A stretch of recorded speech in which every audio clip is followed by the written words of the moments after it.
Well, joining us now on This Is the Day is the Cardinal Archbishop of Boston, Cardinal Seán O'Malley, and we're so grateful to have you with us, Cardinal, to talk about a very important anniversary, the 10th anniversary of Pope Francis' pontificate, and we are here to talk a little bit about that today. And I wondered maybe if we could start off by going back in time and maybe have you share with us what was going through your mind as you all gathered to vote for the next pope after Benedict retired? Well, first of all, being in the Sistine Chapel without having those huge crowds of tourists was quite a remarkable experience. Someone was kind enough to place in our rooms at Santa Marta a book about the Sistine Chapel. So actually before the conclave, I was reading about the marvels of this chapel, and then being there surrounded by all of these masterpieces by Michelangelo was just very overwhelming. Of course, as I mentioned in the homily today, it was like a retreat experience. We spent so much time in prayer prior to the conclave itself and during the conclave.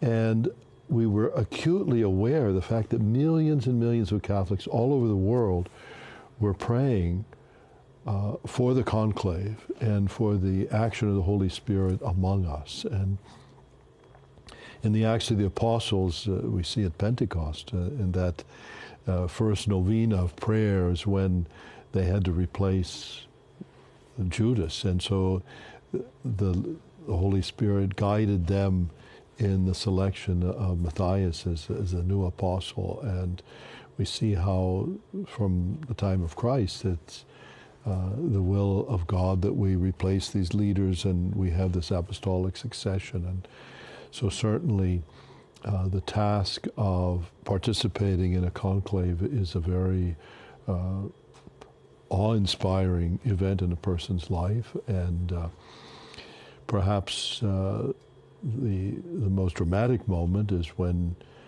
each of us on the Latin ballot had to write out the name of the person that we were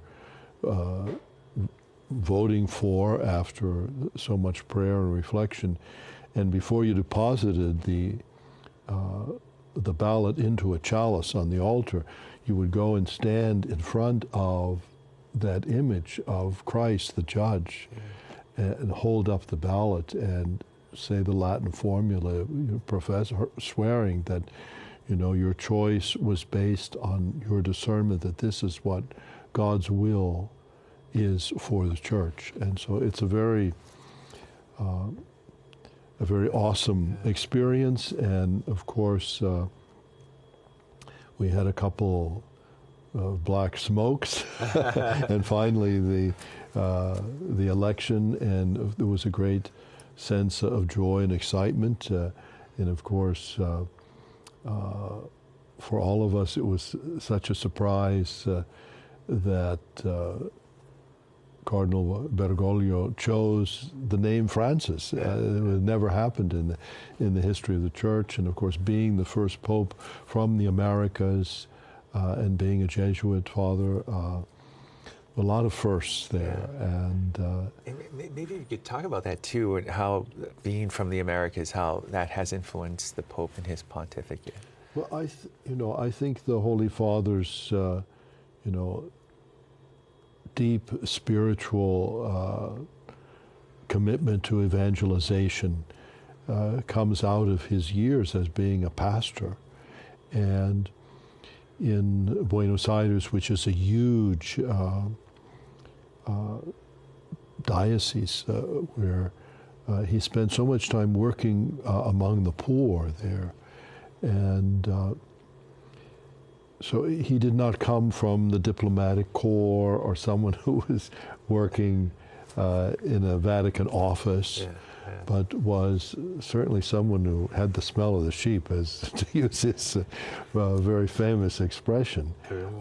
When he first, they were showing pictures of him taking the bus in Buenos Aires as well. Yeah, but he was very close to his people, and And he's brought all of that, the Italian word is vicinanza, the closeness to people with him. In fact, the very fact that he wanted to live at Santa Marta, to be surrounded by the people that are coming or going there. And I always say it's like St. Peter's house in Capharnaum, which is mentioned so much in the Gospels, because Jesus would often stay at St. Peter's house, and the crowds of people would be coming and going all the time. Well, that's the way Santa Marta is, and Pope Francis is right in the midst of all of that.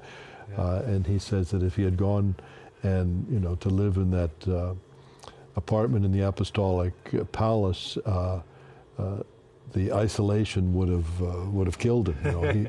He likes to be around people, and there's many accomplishments that the Pope has had in the 10 years, and you mentioned in the homily as well, the Year of Mercy as one of them. Maybe if you could talk a little bit about some of the things.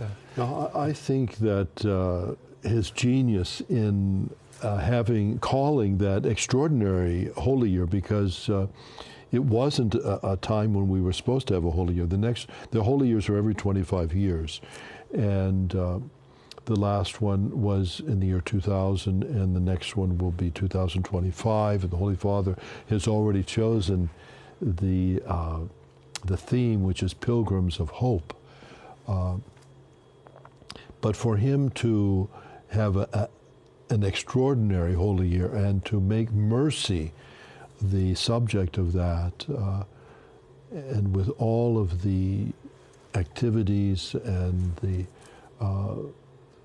prayers, it really excited people. Everybody was talking about the Year of Mercy, and I think it just shows how hungry we are for mercy in today's world, where there's often such a lack of mercy in the way that we treat each other. And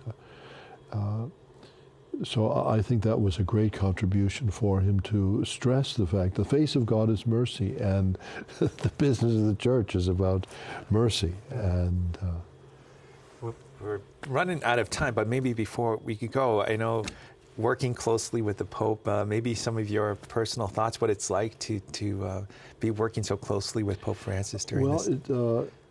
Being part of the Council of Cardinals and gathering with him every 6 weeks, every 2 months or whatever, has been a very moving experience, and also to be able to see the kinds of problems around the world that the Holy Father is facing, and how he faces them with such serenity and such faith in God.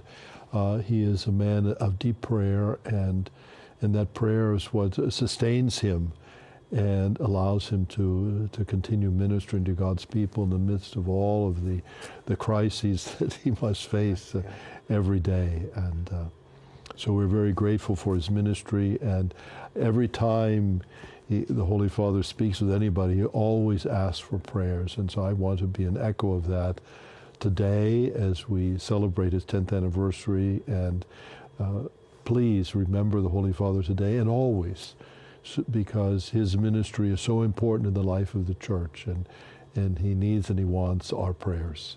Well, thank you, Cardinal, for sharing your thoughts with us and so much, and we thank you as well for joining us. We're going to send it right back now to the rest of This Is the Day.